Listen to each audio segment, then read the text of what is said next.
আসসালামু আলাইকুম সবাইকে। আজকে আমি আপনাদের মাঝে শেয়ার করব মিঠা লাউ ও ডিম দিয়ে রেসিপি।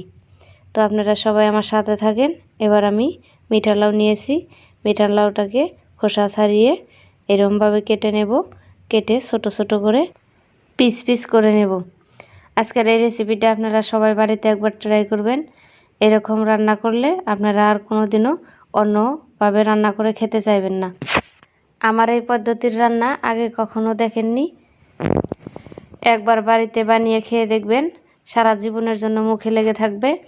তো এবার আসুন সামনের দিকে একবারই। এখানে আমি 4টে ডিম নিয়েছি। আপনারা আপনাদের সবজির মাপ মতে ডিমগুলো নিয়ে নেবেন। এবার আমি ডিমগুলোর খোসা ছাড়িয়ে নিচ্ছি। এবার খোসা ছাড়ানো হয়ে গেছে। এবার আমি ডিমগুলো কেচিয়ে নেব। ডিমগুলো কেচিয়ে নেওয়ার উদ্দেশ্য হলো ডিমগুলোর মধ্যে যাতে লবণ ঝাল ঢুকে যায়, খেতে ভালো লাগে। এগুলো রান্না করার জন্য আমি এখানে 4টে ডিম নিয়েছি, পেঁয়াজ কুচি করে নিয়েছি, কাঁচামরিচ আর 3 কোয়া রসুন বেটে নিয়েছি। এবার আমি কড়াই দিয়ে দিলাম। কড়াইয়ের মধ্যে অল্প পরিমাণ তেল দিয়ে দেব। তেলের মধ্যে ডিমগুলো দিয়ে হালকাভাবে একটু ভেজে নেব। ভেজে নেওয়া হয়ে গেছে। এবার আমি ডিমগুলো উঠিয়ে নিলাম। এবার ওই তেলের মধ্যে আমি পেঁয়াজ কুচি দিয়ে দিলাম। এবার আমি দিয়ে দেব মরিচ বাটা, রসুন বাটা, এবার 1 চামচ হলুদের গুঁড়ো ও স্বাদ মতো লবণ। ডিমগুলো ভেজে নেওয়ার টাইমে আমি একটু চুলার আঁচটা কমিয়ে দিয়েছিলাম। এবার আমি এগুলো দিয়ে চুলার আঁচটা বাড়িয়ে দিয়ে ভালোভাবে কষিয়ে নিয়ে একটু পরিমাণ জল দিয়ে দিলাম। 5 মিনিট পর আমি এগুলোর মধ্যে দিয়ে দেব ডিম। ডিম দিয়ে একটু পরিমাণ আমি ঢেকে দিয়েছিলাম। এবার ঢাকনা সরিয়ে নিলাম।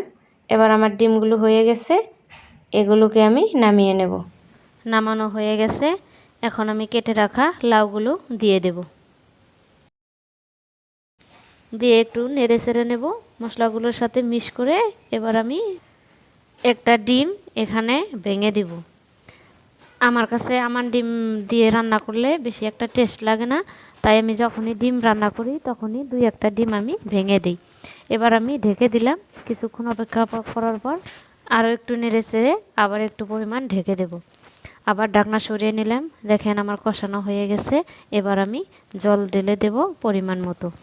জল দিয়ে একটু ঢেকে রাখবো। 10 মিনিট অপেক্ষা করার পর এটাকে আমি তুলে নিলাম। এটার মধ্যে আরও একটা ডিম আমি ভেঙে দেব। এখন আমি একটু নেড়ে চেড়ে একটু পরিমাণ আবার ঢেকে রাখবো।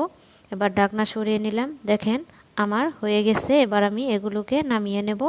নামিয়ে নিয়ে এবার আমি ফোড়ন দিব। এখানে আমি পেঁয়াজ কুচি দিয়ে দিলাম। পেঁয়াজ কুচি একটু নেড়ে চেড়ে এখানে আমি সবজিগুলো ঢেলে দিলাম। দিয়ে একটু হালকাভাবে নেড়ে চেড়ে নেব। নেড়ে চেড়ে এখানে আমি জিরে গুঁড়ো দিয়ে দিলাম। দিয়ে আরও একবার নেড়ে চেড়ে নেব। নেড়ে চেড়ে ভেজে রাখা ডিমগুলো এবার দিয়ে দিলাম। ডিমগুলো দিয়ে 2 মিনিটের মতো আমি ঢেকে রাখবো। ঢেকে রেখে দেখেন এবার আমি নামিয়ে নেব। কি সুন্দর হয়েছে রান্নাটা, আপনারা একবার কমেন্ট করে জানাবেন।